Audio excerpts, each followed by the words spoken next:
welcome to Writing the Wrong Way. This is a podcast for serious writers who want to develop their skills in artistry and stand out in a crowded industry by taking intelligent, creative risks. I'm your host, Jonathan Ball. I hold a PhD in literature. I'm the author of numerous books, and I take a very analytical approach to art making, emphasizing both efficiency and experimentation. I have a new book coming out this year, published by Coach House Books, which is my first book in 5 years and my first poetry book in 7 years. It's called The National Gallery, and it contains a host of strange poems, including twisted elegies from my iPhone, sonnets about Texas Chainsaw Massacre. I got poems for my children, a poem that campaigns to make me the poet laureate of hell, and all sorts of strange, experiments. And if you go to jonathanball.com/new book, so again, that's jonathanball.com/new book, then you can read the nice things that people have to say about the book. Filmmaker Guy Madden has some very nice things to say about it. Giller Prize finalist Gary Barwin, who wrote Yiddish for Pirates, has some nice things to say about it. Author professors Natalie Capel and Daniel Scott Tisdall have some nice things to say. What I'll say is that it's called The National Gallery because the book is about what value art has today in our public lives and in our private lives, and why we should, or maybe why we should not create art. As writers, I think we sometimes have to stop and ask the question, why write? So this book is my attempt to answer that question by trying to turn what my poetry is inside out and do all sorts of things I've never done before in my poetry. So like I say, you can learn more about the National Gallery by going to jonathanball.com/new book. And there you'll see a form where you can enter your email address. And when you do that, I'll email you my favorite poem from the book. So this is a poem that is otherwise, not available until the book comes out. You'll get a sneak peek, and then when we get closer to the book coming out, I'll send you a bunch of information on how to order the book in a way that gives you access to all sorts of bonuses. I'm going to be giving away free books and all sorts of really special bonus material for people who pre-order the National Gallery. So if you go to jonathanball.com/new book and enter your email, I'll tell you more about the National Gallery when you do that. So now let's move on to the episode. A few years ago in 2015, I had the opportunity to interview Tony Burgess, who is a well-known horror author and screenwriter. He wrote the movie Pontypool, based on his book, Pontypool Changes Everything. And Tony Burgess has done a number of amazing horror novels.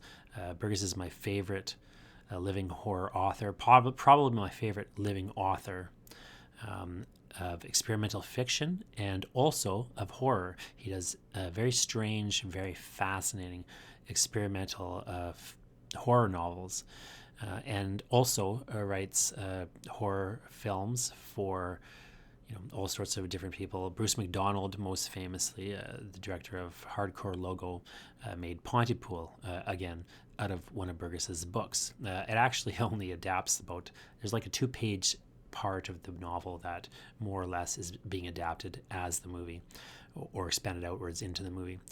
It's a fascinating book. It's a great film. The book I recommend by Tony Burgess is a collection, an omnibus collection of 3 of his books. It's called The Bewdley Mayhem, and it's sort of a weird trilogy of sorts. It's these 3 books, a short story book and 2 novels, which in a sense constitute a trilogy, although they are standalone works. And I always recommend The Bewdley Mayhem because it's a very affordable volume. It's this massive 3-book volume for the price of 1 book. It was roughly $20, and you've got basically 3 books by Tony Burgess, including Pontypool Changes Everything, his most well-known novel, which was made into the outstanding movie Pontypool. Burgess also wrote a play script. He wrote the novel. He wrote a play script, which you can also get separately of Pontypool. You can put on your own production of Pontypool, as a theatrical piece, or of course you can watch the movie Pontypool, also penned by Burgess. And Burgess has done a number of other excellent horror films, strange, interesting, weird, brilliant things like Ejecta, The Executioners. He wrote Septic Man, the much maligned, but I enjoy it. Septic Man, and I talked to Burgess in 2015. I've talked to him, here and there over the years, but in 2015 I had the opportunity to interview Tony Burgess, and when I interviewed him, we were just interviewing. I was just talking to him in the context of, wanting to write more about Tony Burgess. I had written the other thing I should say, of course, of the Bewdley Mayhem was I had written the introduction to the Bewdley Mayhem. It was a weird scenario where I was actually researching an essay I wanted to write on Tony Burgess, and I was trying to find secondary sources, and I could find almost nothing about this man. I knew very well who he was, and I had read all of his books by that point, but I was trying to find secondary sources on Burgess, and I could find practically nothing.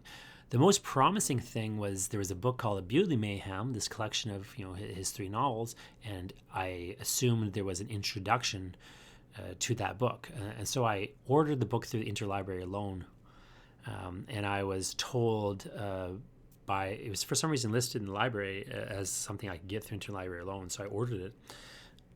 But then the library came to me and said, you know what, we can't get this book because it doesn't exist. It hasn't been published. We don't even know when it's going to get published. And so I was like, well, I guess I'm not reading the introduction then. And I just kind of forgot about it. And then kind of out of the blue, I got an email from Tony Burgess's publishers asking me, hey, we've heard you're a big fan of Tony Burgess through some grapevines.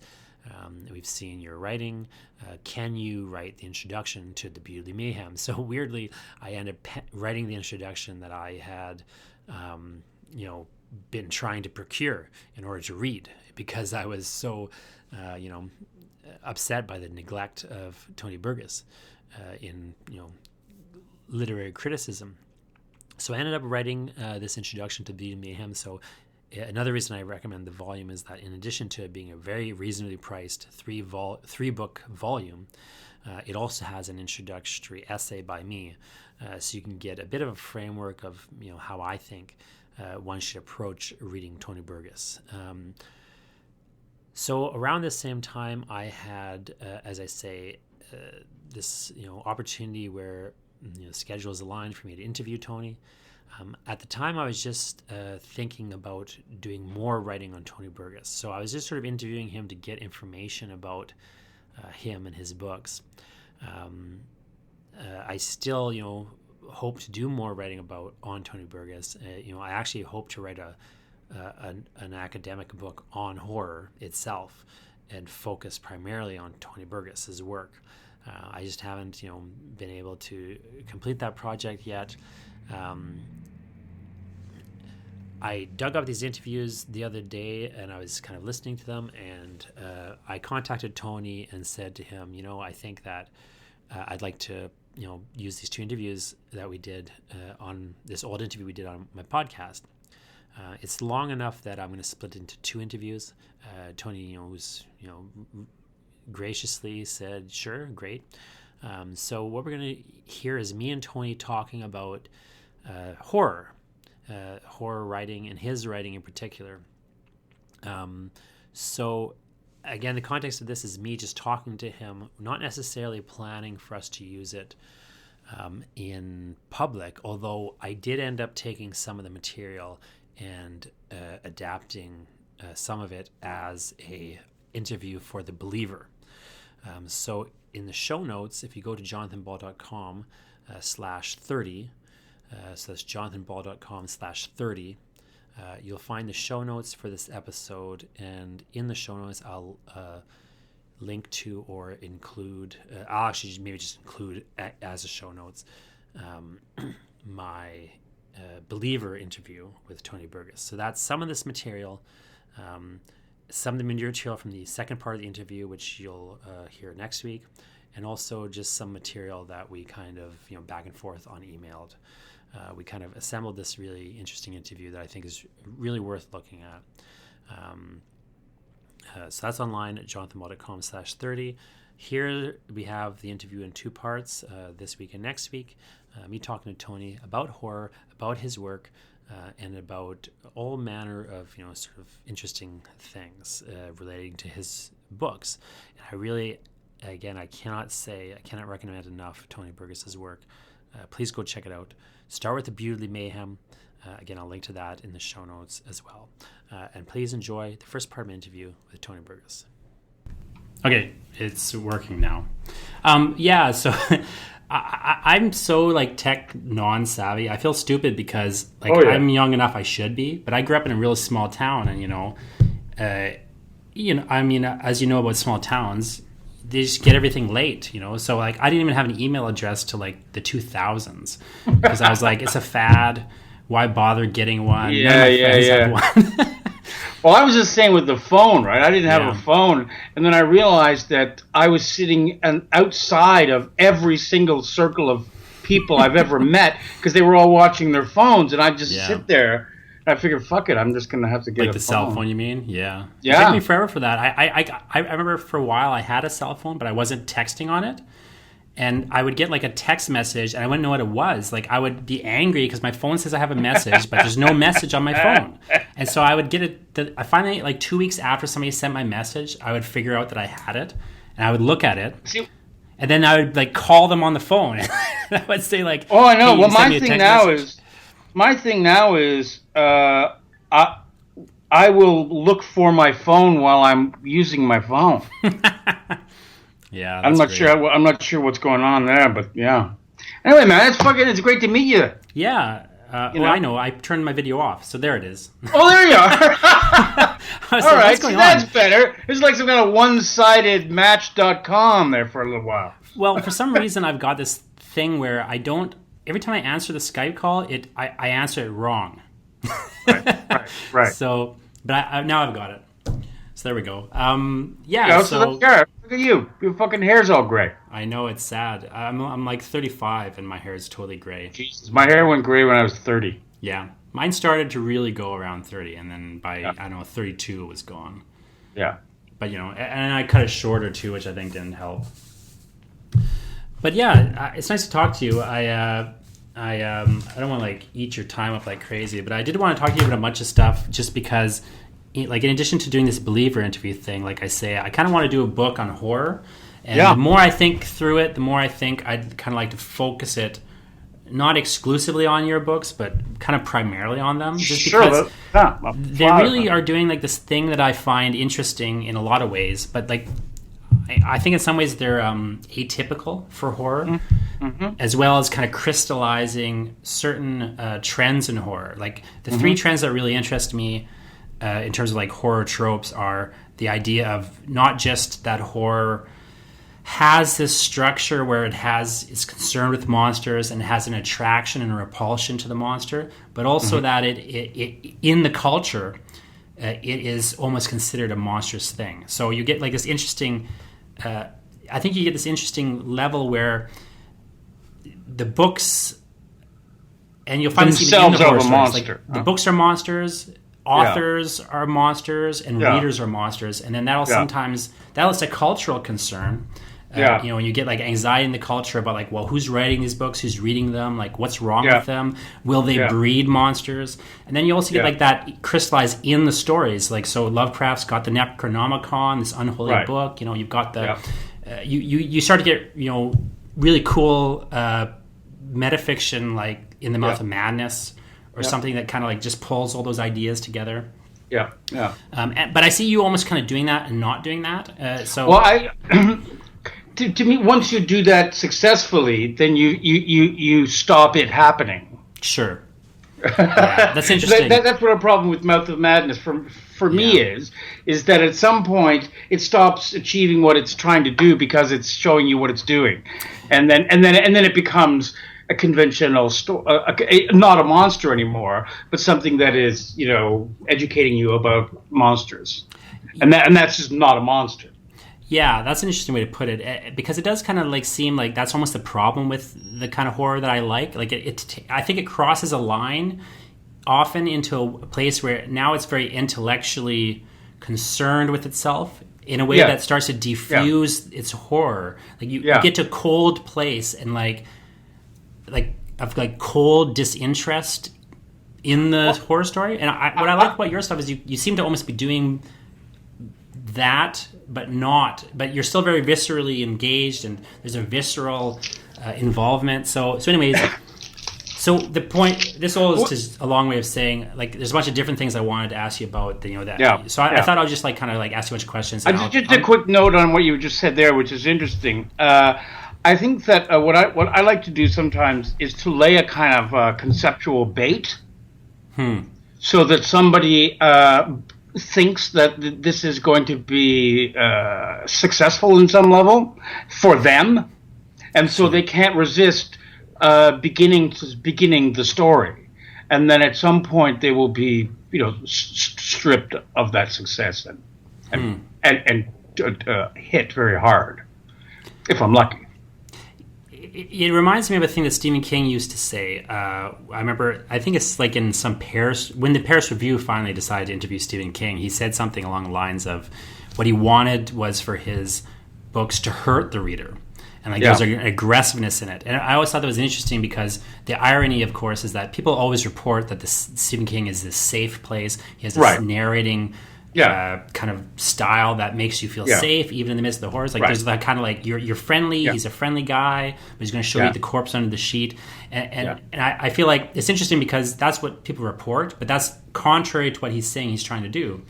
And I've always like found what he says he's trying to do super interesting. Like the idea that these things are trying to hurt you. Like there's some way in which, again, they are, on one hand, like even in the most conservative like of them, like even in the kind of really conservative horror, like there is this way in which it's trying to kind of viscerally attack you, and there is almost like a subversion of the conservative value in it. But then there's also the conservative value in a lot of it. So.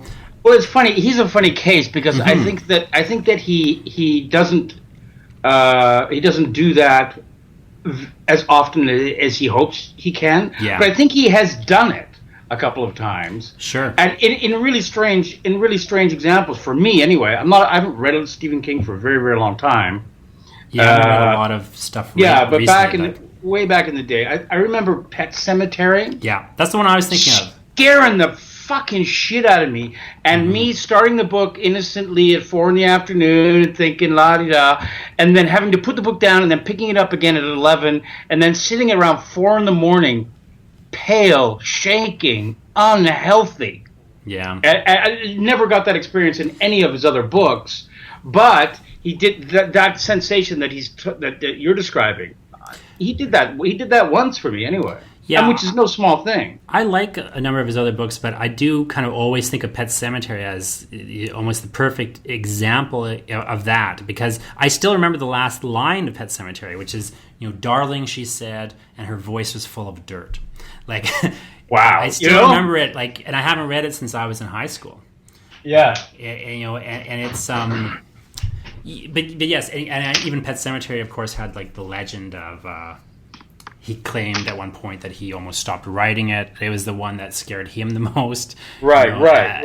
It was almost like an unredeemed novel for him in a way. No, I didn't know that. But it makes sense to me. And I think that the other thing that he said, he's not somebody I think about very often, but there was a time he said that what he really wants to achieve is a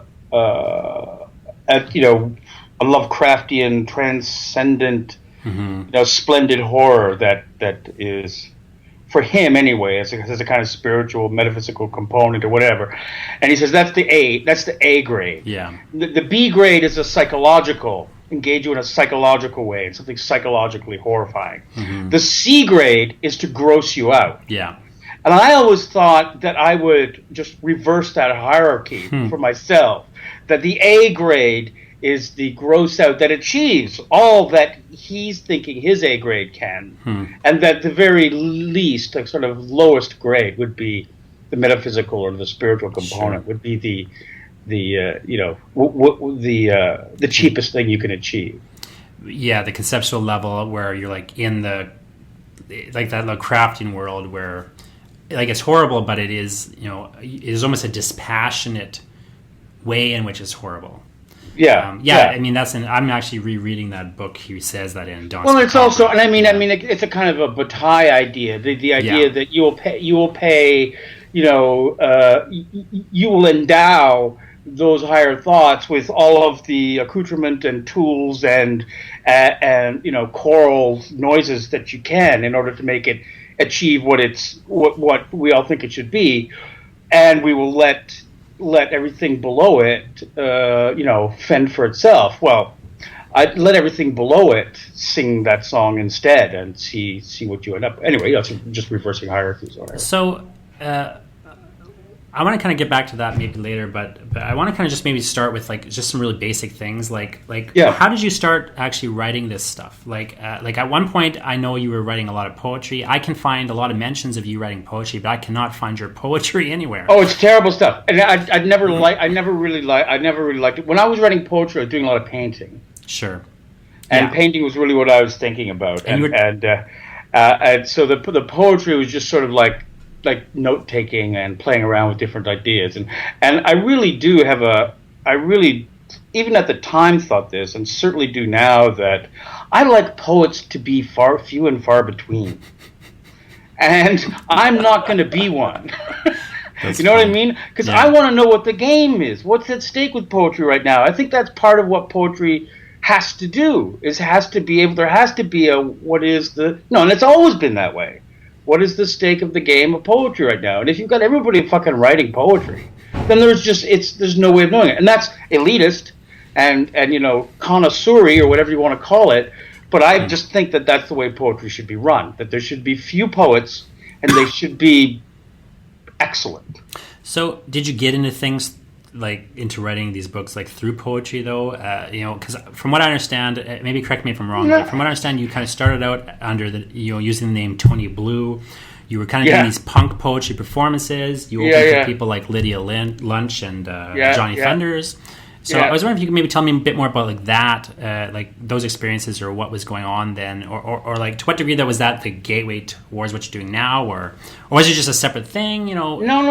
It was where it came up through, because I did come up through that as opposed to an academic background, and went to university much later on in my life.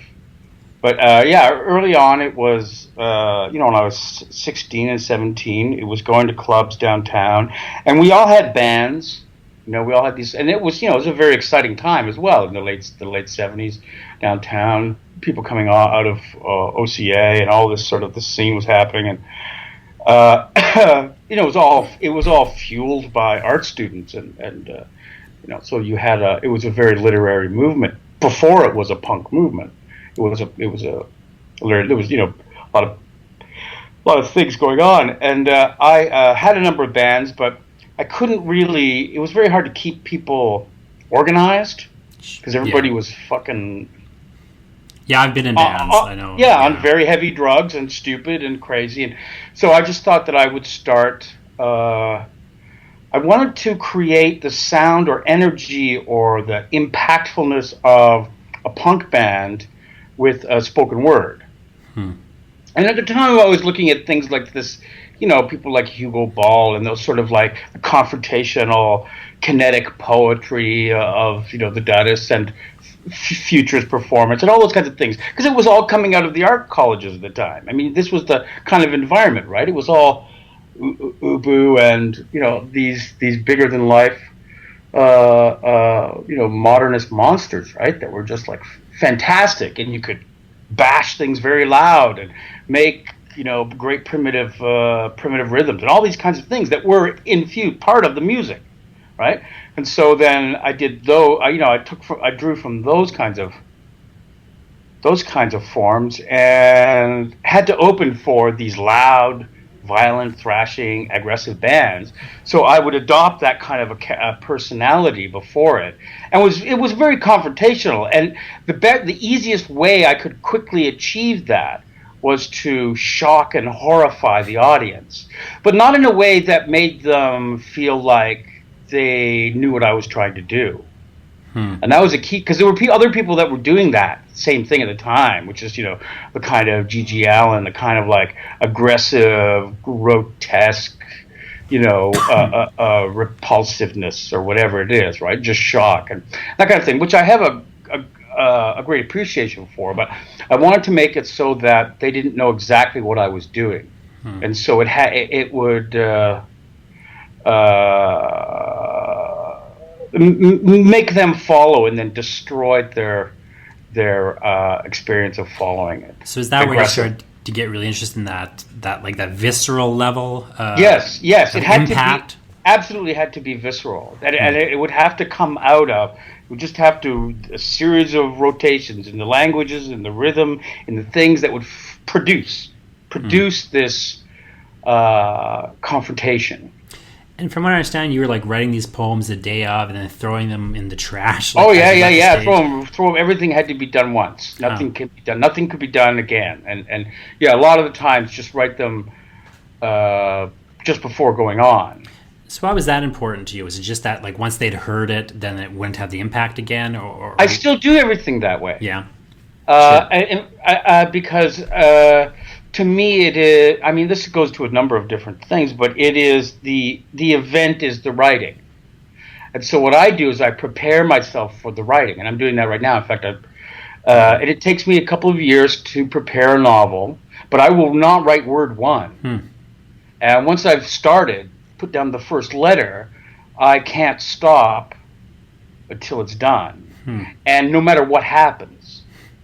And so, and some of the books suffer for that and become reckless for that. And some of them take on a kind of, this is actually happening sensation in them that translates in different ways.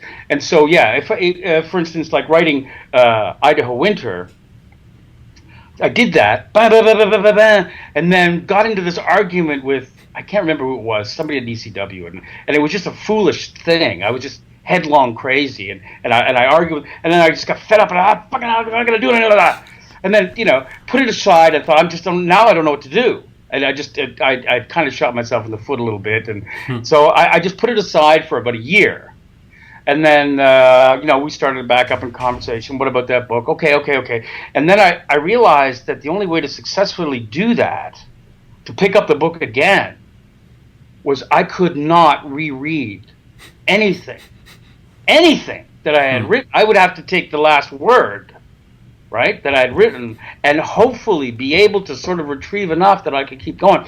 So I realized that really worked. So I did that for a couple of weeks, and then I put it aside again for another 2 years, and did it again. And so that became actually the kind of when the narrator had to emerge in the book in order to have it reset itself in a bunch of different ways.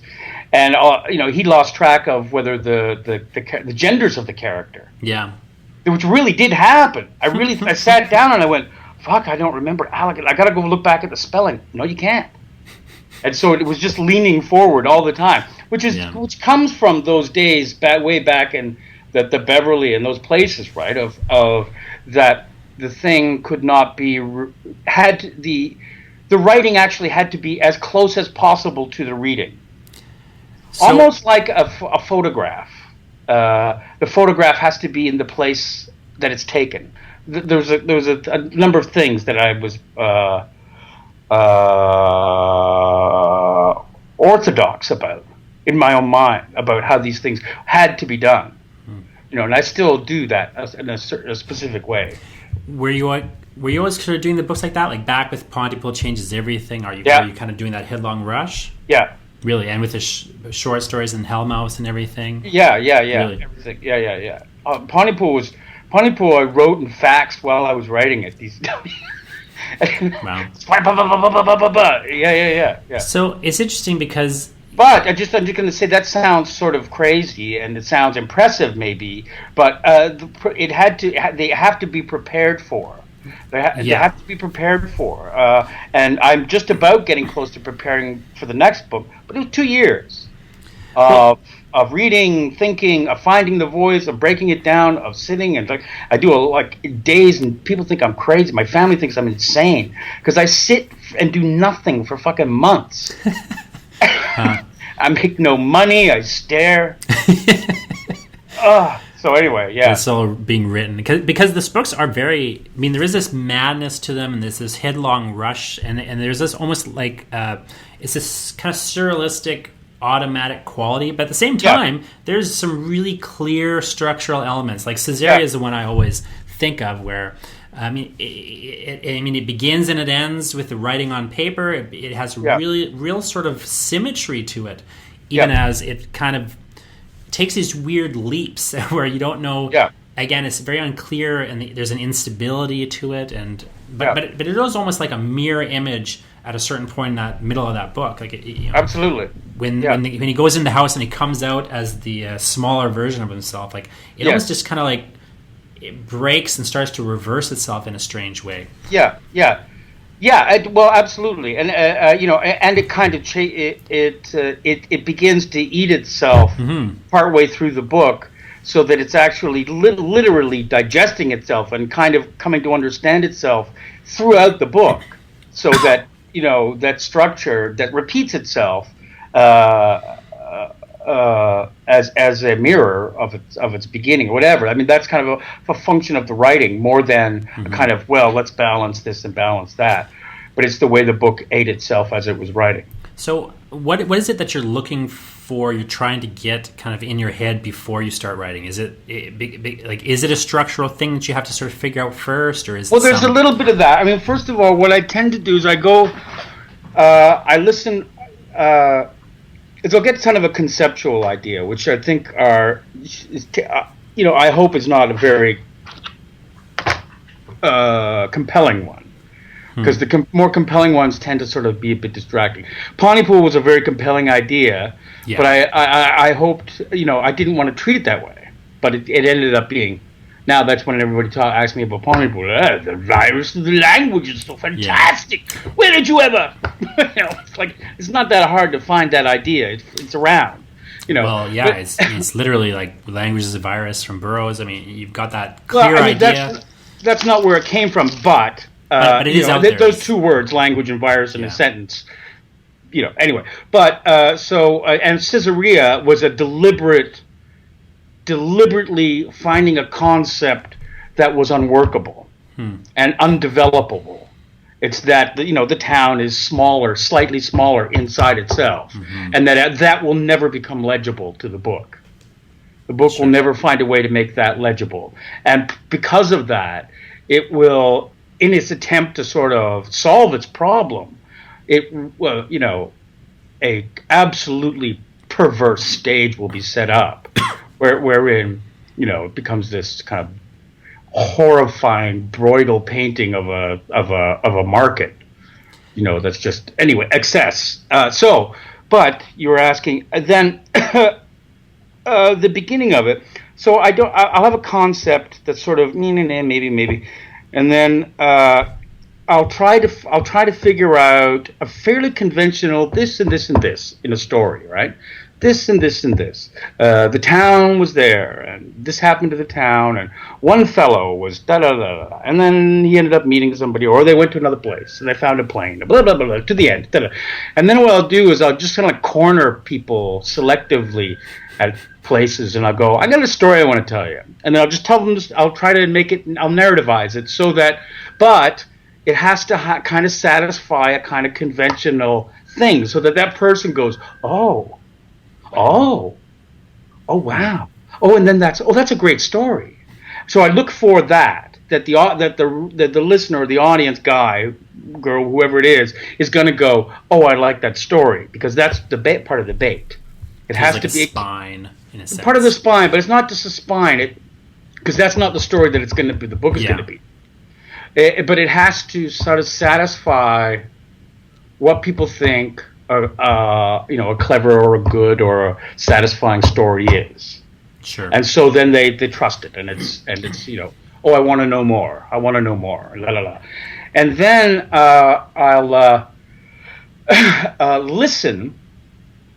Take a long time to do sometimes, and it's very strange where it comes from. But I'll listen for a voice somewhere out in the wild. It can be like somebody I hear at a grocery store. It can be somebody on a TV commercial. It can be something I read in a book, or it can be something, but I hear the voice, and it starts telling the story that I've been telling for the last year. And it'll do something to the story that I can't really control because of the nature. I'll tell, for instance, Cashtown Corners is the sham wow guy. That's interesting. Yeah. It kind of makes sense now that you say that. Well, I loved the way he go heeny bikini bakani badooty ba-da da da, and he's sort of aggressive and crazy, but he would throw in words that didn't make sense in order to just rhyme his way to the next sentence, as if that was allowable. He made all these weird, and everything is speculated into being. What if you do this? And what if you do that? And what if you do this?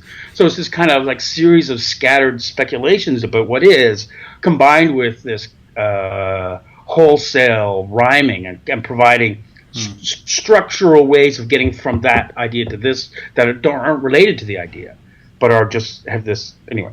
So that was he was absolutely that guy, and so that's how that started. And you know, the other thing is to take then. Okay, there's the voice, there's the concept, and there's the narrative. Da da da da da. To take the voice and take it somewhere nowhere near that story anymore. So that story will now be something that voice hears about. It may hear about it once.